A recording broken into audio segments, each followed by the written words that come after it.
കൂടുതൽ ടെക് വീഡിയോകൾക്കായി ഈ ചാനൽ സബ്സ്ക്രൈബ് ചെയ്യൂ. ചാനൽ അപ്ഡേറ്റ്സ് അപ്പോൾ തന്നെ അറിയാൻ വേണ്ടി ബെൽ ഐക്കൺ ക്ലിക്ക് ചെയ്യൂ. Hi all, welcome to tech Malayalam. Tech മലയാളത്തിൽ ഇന്ന് ഞങ്ങൾ വന്നിട്ടുള്ളത് നോക്കിയ 10 പെൻറ്റയുടെ ക്യാമറ വിശേഷങ്ങളെക്കുറിച്ച് പറയാൻ വേണ്ടിയിട്ടാണ്. ഇപ്പോൾ സ്മാർട്ട് ഫോൺ വാങ്ങിക്കുന്ന സമയത്ത് നമ്മൾ എല്ലാവരും ശ്രദ്ധിക്കുന്ന പ്രധാനപ്പെട്ട ഒരു ഫീച്ചർ ക്യാമറ എന്നുള്ളതാണ്. ക്യാമറയിൽ വലിയൊരു വിപ്ലവം സൃഷ്ടിച്ചുകൊണ്ടാണ് ഡ്യുവൽ ക്യാമറാസ് വന്നത്. ഫ്രണ്ട് ക്യാമിലും ബാക്ക് ക്യാമിലും ഒക്കെ തന്നെ ഈ ഡ്യുവൽ പരീക്ഷിച്ചുകൊണ്ടിരിക്കുന്ന ക്യാമറാസിന് നമ്മുടെക്കിടയിൽ വലിയൊരു സ്വീകാര്യത, അല്ലെങ്കിൽ എല്ലാവരും മാർക്കറ്റിൽ അത്തരം ക്യാമറകളെ തേടി പിടിച്ച് പോകാൻ വേണ്ടി തുടങ്ങിയിട്ടുണ്ട്. അപ്പോൾ കുറച്ചുകൂടി ഒരു വെറൈറ്റി ആയിട്ടുള്ള ഒരു ക്യാമറ ആയിട്ട് നമ്മുടെ നോക്കിയ വരാണ്. നോക്കിയ 10 പെൻറ്റയുടെ ക്യാമറ വിശേഷങ്ങളാണ് ഇനി പറയാൻ വേണ്ടി പോണത്. അതിൻ്റെ ക്യാമറയിൽ ബാക്ക് ക്യാമിൽ 5 ക്യാമറാസ് ആണുള്ളത്. സെൻറ്ററിൽ ഒരു ക്യാമറയും അതിന് ചുറ്റുമായിട്ട് 4 ക്യാമറാസുമായിട്ടാണ് ഉള്ളത്.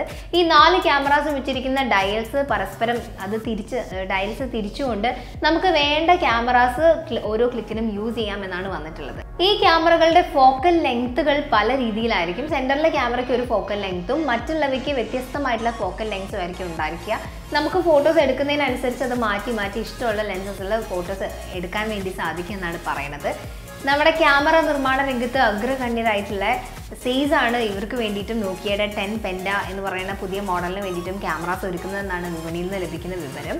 ഇപ്പോഴത്തെ സ്മാർട്ട് ഫോൺസിൻ്റെ ഫീച്ചേഴ്സ്, അല്ലെങ്കിൽ ഏറ്റവും പ്രധാനപ്പെട്ട ഒരു വിശേഷമായിട്ട് ഒരു ഫീച്ചറായിട്ട് മാറിയിട്ടുണ്ട് 18:9 എന്ന് പറയുന്ന അനുപാതത്തിലുള്ള ഡിസ്പ്ലേസ്. അത്തരത്തിൽ ബെസൽ ലെസ് ആയിട്ടുള്ള 18:9 ഒരു ഡിസ്പ്ലേ തന്നെയായിരിക്കും നോക്കിയ 10 പെൻറ്റയ്ക്കും ഉണ്ടായിരിക്കുക. പിന്നെ ലെൻസസിൻ്റെ കാര്യം പറയുമ്പോൾ ഒന്നിച്ച് ഈ എല്ലാ ക്യാമറ ലെൻസസ് യൂസ് ചെയ്തിട്ട് ഒരു ഫോട്ടോ ക്ലിക്ക് ചെയ്യാൻ പറ്റുമോ എന്നുള്ളതൊരു ക്വസ്റ്റ്യൻ മാർക്ക് ആയിട്ടുണ്ട്. ഇനി എല്ലാം സെപ്പറേറ്റ് ആയിട്ട് വന്നിട്ടാണോ ഉള്ളതെന്നും അറിയില്ല. ഇനി അതിൻ്റെ കൂടെ തന്നെ മറ്റൊരു ന്യൂസ് വന്നിട്ടുണ്ട്. ആപ്പിളും ഹുവായി 2 സെറ്റുകളും അവരുടെ 3 ക്യാമറാസ് യൂസ് ചെയ്ത് ഡ്യുവൽ എന്നുള്ളത് മാറിയിട്ട് ട്രിപ്പിൾ ക്യാമറാസ് യൂസ് ചെയ്തിട്ടുള്ള മോഡൽസ് ഈ വർഷം പുറത്തിറക്കും എന്നുള്ളൊരു ന്യൂസ് കൂടി വരുന്നുണ്ട്.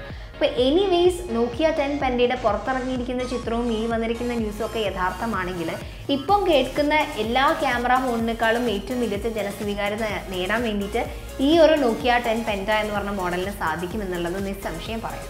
സ്നാപ്ഡ്രാഗൺ 845 പ്രോസസ്സറാണ് ഇതിലുള്ളത്. അത് തന്നെ ഫോൺ വളരെ പവർഫുൾ ആയിരിക്കും. ഫ്ലാഗ്ഷിപ്പ് മോഡലായിട്ടായിരിക്കും വരിക എന്നുള്ളത് നമുക്ക് ഊഹിക്കാൻ വേണ്ടി സാധിക്കുന്ന ഒരു കാര്യമാണ്. അപ്പോൾ ഇതേപോലെ കുറേ മോഡൽസൊക്കെ ഇനിയും ഇറങ്ങാനും വരാനും ഒക്കെ തന്നെ ഉണ്ട്. സ്മാർട്ട് ഫോൺ വിപണിയും മൊബൈൽ ടെലികോം വിപണിയും തമ്മിലുള്ള മത്സരം മുറുകിക്കൊണ്ടിരിക്കുകയാണ്. അപ്പോൾ മറ്റൊരു ന്യൂസുമായിട്ട് നമുക്ക് അടുത്ത ദിവസം കാണാം. അതുവരെ സ്റ്റേ ട്യൂൺ, ബൈ.